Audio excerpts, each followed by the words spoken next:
आप सभी को प्रेज द लॉर्ड। आज हम पवित्र बाइबल से मत्ती रचित सुसमाचार और उसकी 5 अध्याय की 33 से 48 आयत तक, 6 की अध्याय की 1 से 34 आयत तक और 7वें अध्याय की 1 से 29 आयत तक वचन को पढ़ेंगे। मैं फ्रांसिस जोसेफ और मेरी पूरी टीम की तरफ से मैं आप सभी का स्वागत करता हूँ। वचन को पढ़ने से पहले आइए हम प्रार्थना में चलें।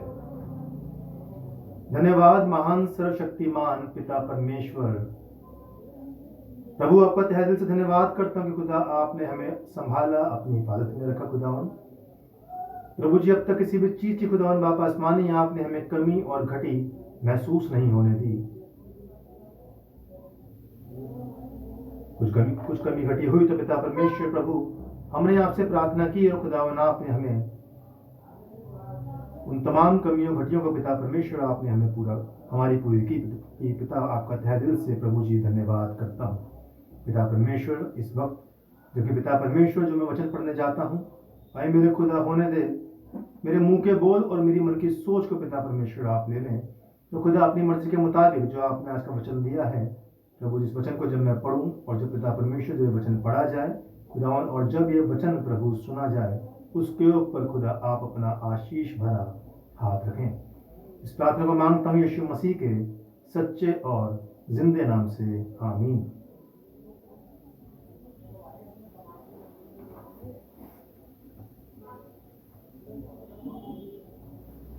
पांच अध्याय की 33 से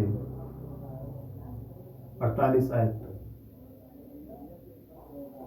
फिर तुम सुन चुके हो कि पूर्व काल के लोगों से कहा गया था, झूठी शपथ न खाना, परंतु प्रभु के लिए अपनी शपथ को पूरी करना।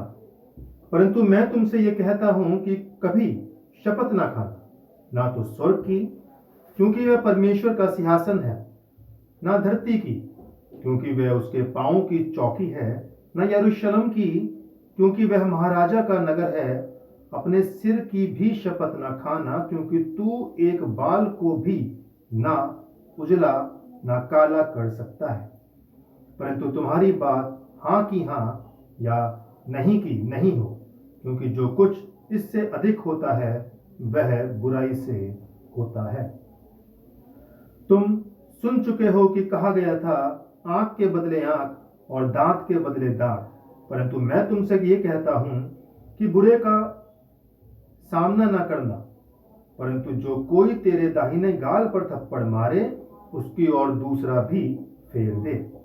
यदि कोई तुझ पर नालिश करके तेरा कुर्ता लेना चाहे तो उसे दोहर भी ले लेने दे। जो कोई तुझे कोस भर बेगार में ले जाए तो उसके साथ 2 कोस चला जा। जो कोई तुझसे मांगे उसे दे, और जो तुझसे उधार लेना चाहे उससे मुंह ना मोड़। तुम सुन चुके हो कि कहा गया था, अपने पड़ोसी से प्रेम रखना और अपने बैरी से बैर। परंतु मैं तुमसे ये कहता हूं कि अपने बैरियों से प्रेम रखो और अपने सताने वालों के लिए प्रार्थना करो, जिससे तुम अपने स्वर्गीय पिता के संतान ठहरोगे, क्योंकि वह भले और बुरे दोनों पर अपना सूर्य उदय करता है और धर्मी और अधर्मी दोनों पर मैं बरसाता है। क्योंकि यदि तुम अपने प्रेम रखने वालों ही से प्रेम रखो तो तुम्हारे लिए क्या फल होगा? क्या महसूल लेने वाले भी ऐसा ही नहीं करते? यदि तुम केवल अपने भाइयों ही को नमस्कार करो तो कौन सा बड़ा काम करते हो? क्या अन्य जाति भी ऐसा नहीं करते? इसलिए चाहिए कि तुम सिद्ध बनो जैसा तुम्हारा स्वर्गीय पिता सिद्ध है। इसके बाद हम पढ़ेंगे इसी के 6 अध्याय की 1 से 34 आयत तक। सावधान रहो, तुम मनुष्यों को दिखाने के लिए अपने धर्म के काम ना करो, नहीं तो अपने स्वर्गीय पिता से कुछ भी फल ना पाओगे। इसलिए जब तू दान करे तो अपने आगे तुरी ना बजावा, जैसे कपटी सभाओं और गलियों में करते हैं, ताकि लोग उनकी बड़ाई करें। मैं तुमसे सच कहता हूं कि वे अपना प्रतिफल पा चुके। परंतु जब तू दान करे तो जो तेरा दाहिना हाथ करता है उसे तेरा बायां हाथ ना जानने पाए, ताकि तेरा दान गुप्त रहे, और तब तेरा पिता जो गुप्त में देखता है तुझे प्रतिफल देगा। जब तू प्रार्थना करे तो कपटियों के समान ना हो, क्योंकि लोगों को दिखाने के लिए आराधनालयों में और सड़कों के मोड़ों पर खड़े होकर प्रार्थना करना उनको अच्छा लगता है। मैं तुमसे सच कहता हूं कि वे अपना प्रतिफल पा चुके। परंतु जब तू प्रार्थना करे तो अपनी कोठरी में जा और द्वार बंद करके अपने पिता से जो गुप्त में है प्रार्थना कर। तब तेरा पिता जो गुप्त में देखता है तुझे प्रतिफल देगा। प्रार्थना करते समय अन्य जातियों के समान बक बक ना करो, क्योंकि वे समझते हैं कि उनके बहुत बोलने से उनकी सुनी जाएगी। इसलिए तुम उनके समान ना बनो, क्योंकि तुम्हारा पिता तुम्हारे मांगने से पहले ही जानता है कि तुम्हारी क्या क्या आवश्यकताएं हैं। अंत तुम इस रीति से प्रार्थना किया करो, हे हमारे पिता, तू जो स्वर्ग में है, तेरा नाम पवित्र माना जाए, तेरा राज्य आए, तेरी इच्छा जैसी स्वर्ग में पूरी होती है वैसे पृथ्वी पर भी हो। हमारी दिन भर की रोटी आज हमें दे, और जिस प्रकार हमने अपने अपराधियों को क्षमा किया है वैसे ही तू भी हमारे अपराधों को क्षमा कर, और हमें परीक्षा में न ला, परंतु बुराई से बचा, क्योंकि राज्य और पराक्रम और महिमा सदा तेरे ही हैं। आमीन। इसलिए यदि तुम मनुष्य के अपराध क्षमा करोगे तो तुम्हारा स्वर्गीय पिता भी तुम्हें क्षमा करेगा, और यदि तुम मनुष्यों के अपराध क्षमा ना करोगे तो तुम्हारा पिता भी तुम्हारे अपराध क्षमा ना करेगा। जब तुम उपवास करो तो कपटियों के समान तुम्हारे मुंह पर उदासी ना छाई रहे, क्योंकि वह अपना मुंह बनाए रहते हैं ताकि लोग उन्हें उपवासी जाने। मैं तुमसे सच कहता हूं कि वह अपना प्रतिफल पा चुके। परंतु जब तू उपवास करे तो अपने सिर पर तेल मल और मुंह धो, ताकि लोग नहीं परंतु तेरा पिता जो गुप्त में है तुझे उपवासी जाने। इस दशा में तेरा पिता जो गुप्त में देखता है तुझे प्रतिफल देगा। अपने लिए पृथ्वी पर धन इकट्ठा ना करो, जहां कीड़ा और काई बिगाड़ते हैं और जहां चोर सेंध लगाते और चुराते हैं, परंतु अपने लिए स्वर्ग में धन इकट्ठा करो, जहां ना तो कीड़ा और ना काई बिगाड़ते हैं और जहां चोर ना सेंध लगाते और ना चुराते हैं, क्योंकि जहां तेरा धन है वहां तेरा मन भी लगा रहेगा। शरीर का दिया आंख है, इसलिए यदि तेरी आंख निर्मल हो तो तेरा सारा शरीर भी उजियाला होगा। परंतु यदि तेरी आंख बुरी हो तो तेरा सारा शरीर भी अंधियारा होगा। इस कारण वह उजाला जो तुझ में है यदि अंधकार हो तो वह अंधकार कैसा बड़ा होगा। कोई मनुष्य दो स्वामियों की सेवा नहीं कर सकता, क्योंकि वह एक से बैर और दूसरे से प्रेम रखेगा, या एक से मिला रहेगा और दूसरे को तुच्छ जानेगा। तुम परमेश्वर और धन दोनों की सेवा नहीं कर सकते। इसलिए मैं तुमसे कहता हूं कि अपने प्राण के लिए यह चिंता ना करना कि हम क्या खाएंगे और क्या पिएंगे, और ना अपने शरीर के लिए कि क्या पहनेंगे। क्या प्राण भोजन से और शरीर वस्त्र से बढ़कर नहीं? आकाश के पक्षियों को देखो, वे न बोते हैं, न काटते हैं और न खेतों में बटोरते हैं, फिर भी तुम्हारा स्वर्गीय पिता उनको सिखाता है। तुम्हारा स्वर्गीय पिता उनको खिलाता है। क्या तुम उनसे अधिक मूल्य नहीं रखते? तुम में कौन है जो चिंता करके अपनी आयु में एक घड़ी भी बढ़ा सकता है? और वस्त्र के लिए क्यों चिंता करते हो? जंगली सोसनों पर ध्यान करो कि वे कैसे बढ़ते हैं। वे ना तो परिश्रम करते ना काटते हैं। तो अभी मैं तुमसे कहता हूं कि सुलेमान भी अपने सारे वैभव में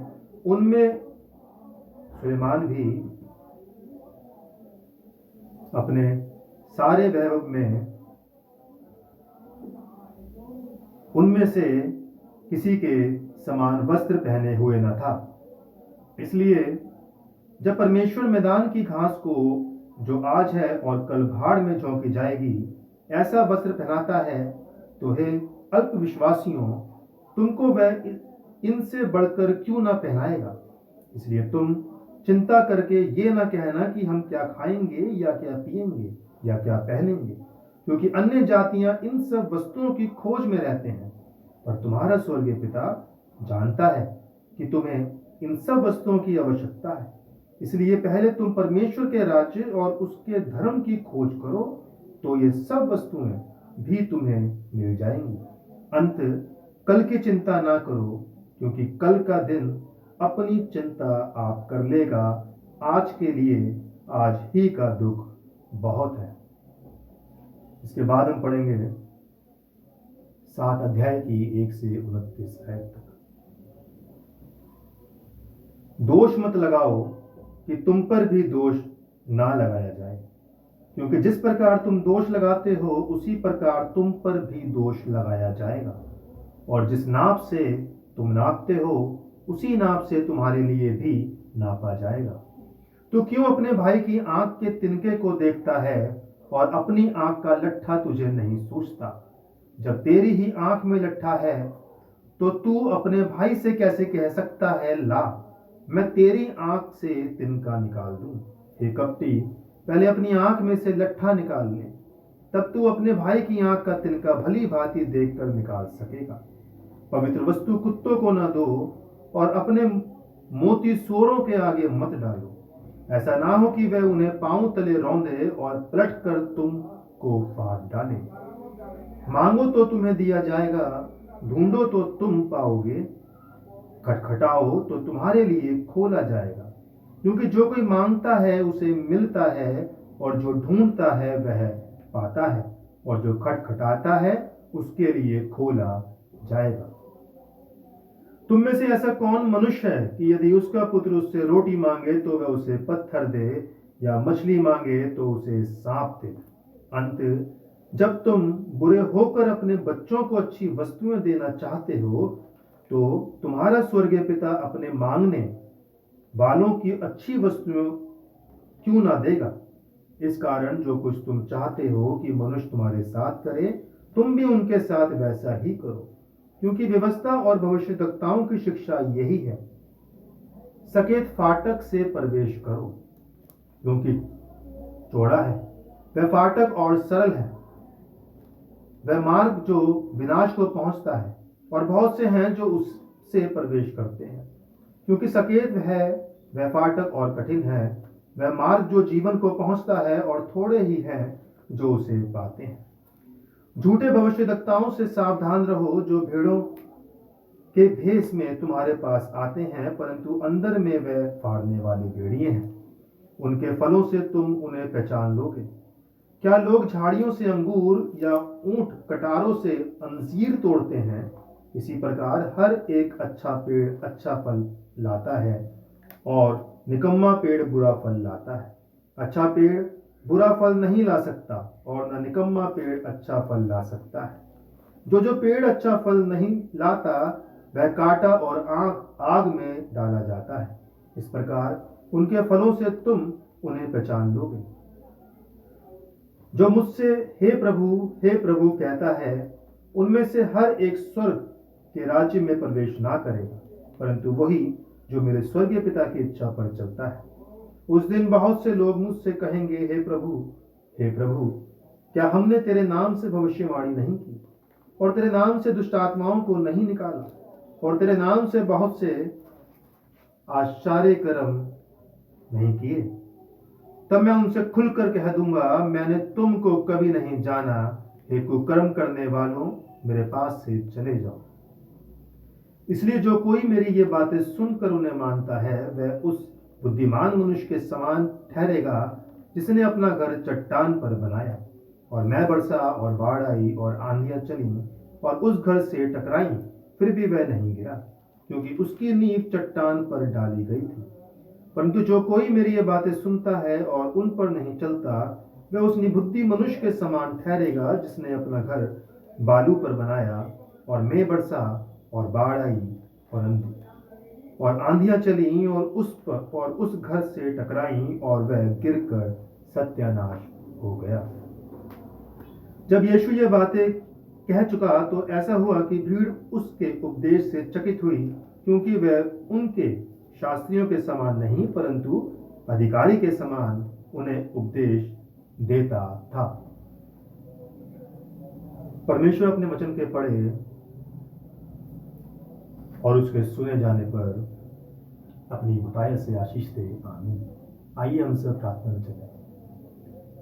धन्यवाद महान सर्वशक्तिमान पिता परमेश्वर, धन्यवाद करते हैं प्रभु सुंदर वचन के लिए खुदावन जो आपने दिया मेरे प्रभु। जैसे कि वचन कहता है खुदा कि स्वर्ग में अपना धन इकट्ठा करो, अच्छे कार्य करो, अच्छे कर्म करो। पिता परमेश्वर खुदावन बाप आसमानी हमें पिता परमेश्वर जो लोग भटके हुए हैं पिता परमेश्वर उन तमाम लोगों के लिए प्रार्थना विनती करता हूँ खुदा। तो कहने को मसीह है लेकिन पिता परमेश्वर उनके अंदर मसीहत नहीं खुदा। पिता परमेश्वर हर एक इंसान को छुए पिता परमेश्वर। तो खुदावन हम सब पिता परमेश्वर आत्मिक रूप से खुदावन बाप आसमानी एक मसीह परिवार के बच्चे कहलाने वाले बन सके, इसके लिए खुदावन बाप हमें पिता परमेश्वर आप खुदा तौफीक दे, आशीष दे पिता परमेश्वर, और ज़्यादा सामर्थ्य दे ताकि खुदा और ज़्यादा सामर्थ्य में मजबूत होकर के दुनियावी हर एक बातों को पिता परमेश्वर भुला करके खुदावन और मेरे पिता तेरी कही हुई बातों पर चलने वाले बन सके पिता परमेश्वर। मेरे खुदा सबके साथ हो प्रभु जी, सबके ऊपर अपने रहम की बारिश कर। इस रेस्ट ऑफ डे में अपने आप को, मेरी पूरी टीम को, अपने परिवार को, मुझसे जुड़े एक एक इंसान को, जो मुझसे नहीं जुड़े पिता परमेश्वर, उन सबों को, तमाम कलीसियाओं के लोगों को, एक एक जन को खुदावन आपके हाथों में सौंपना चाहता हूँ। खास तौर से पिता परमेश्वर मेरी मिनिस्ट्री को आपसे प्रार्थना विनती करता हूँ मेरे खुदा कि हम सबके पिता परमेश्वर आप सुधी लें। क्या करना है, कैसे करना है खुदावन आप हमें बताएं। ये मेरे पिता आपकी मर्जी के बिना कुछ नहीं होता। इस प्रार्थना को मांगते यीशु मसीह के सच्चे और जिंदे नाम से, आमीन। परमेश्वर का अनुग्रह हम सब पर बना रहे और प्रभु की आशीष हम सब पर सदा और सर्वदा बनी रहे। आप सभी को प्रेज